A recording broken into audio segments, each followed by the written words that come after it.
você não tem que fazer o movimento do Primal Branding pensando em se tornar a marca mais famosa do mundo.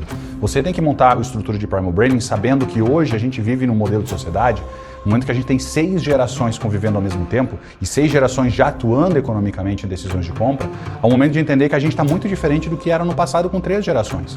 Então 6 gerações trazem visões diferentes, formas diferentes, e a predominância de organização na sociedade hoje é muito mais por tribos, por comunidades, por associação de propósitos e valores. Então, nesse momento, o Primal Branding ganha mais força ainda e você vai entender agora por quê.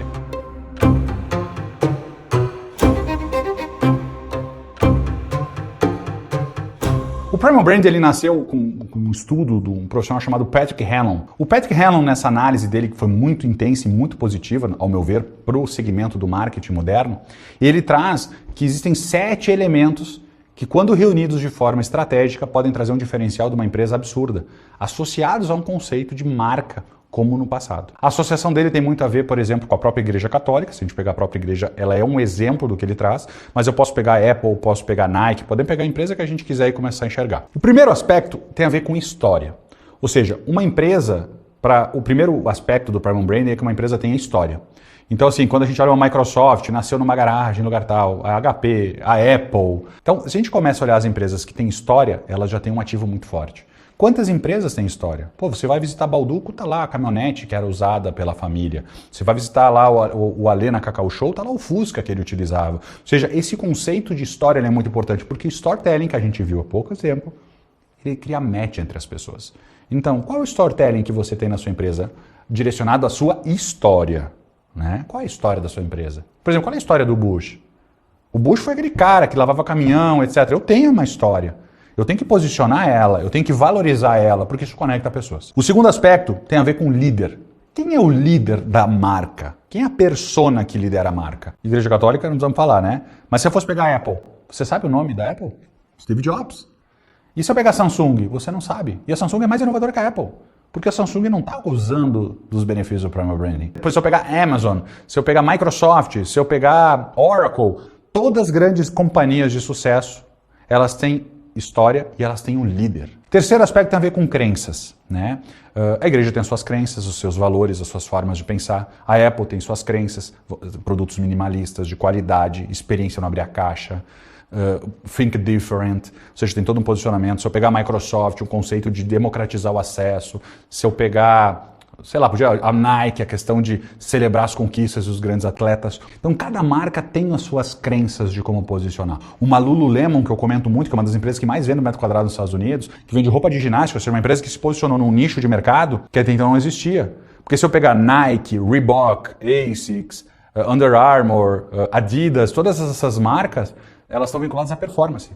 E a Lululemon entrou, teoricamente, criando produtos, vamos chamar de esporte, mas não associados à performance, associados a mindfulness, a comunidade, a yoga, né? Então ela usufruiu de um novo mercado. Então, crenças é super importante. Quarto aspecto tem a ver com ícones, ou digamos, aspectos visuais, logomarcas, desenhos, etc.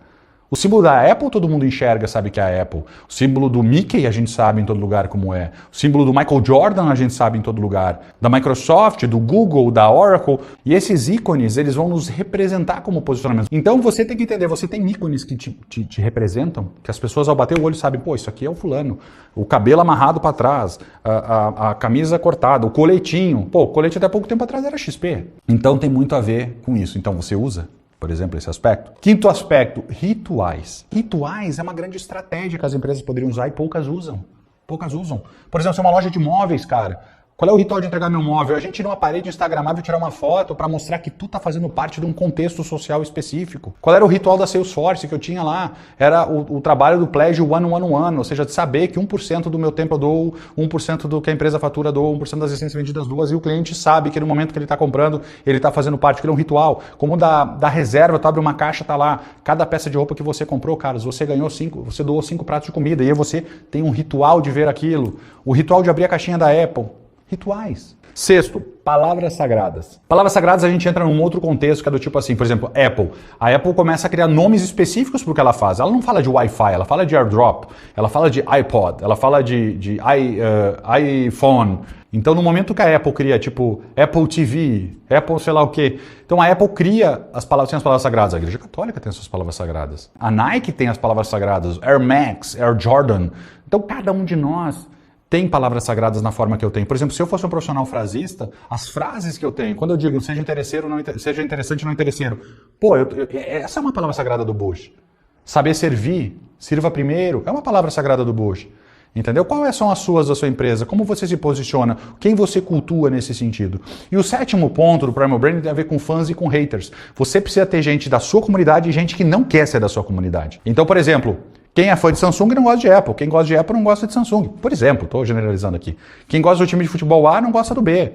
Pega time de futebol e tudo que eu falei. Você vai identificar em tudo. Tem história? Teve um grande líder? Teve. Quais são as crenças, as músicas, os rituais, os ícones, os fãs, os haters? Primal Branding é isso. É tão simples quanto.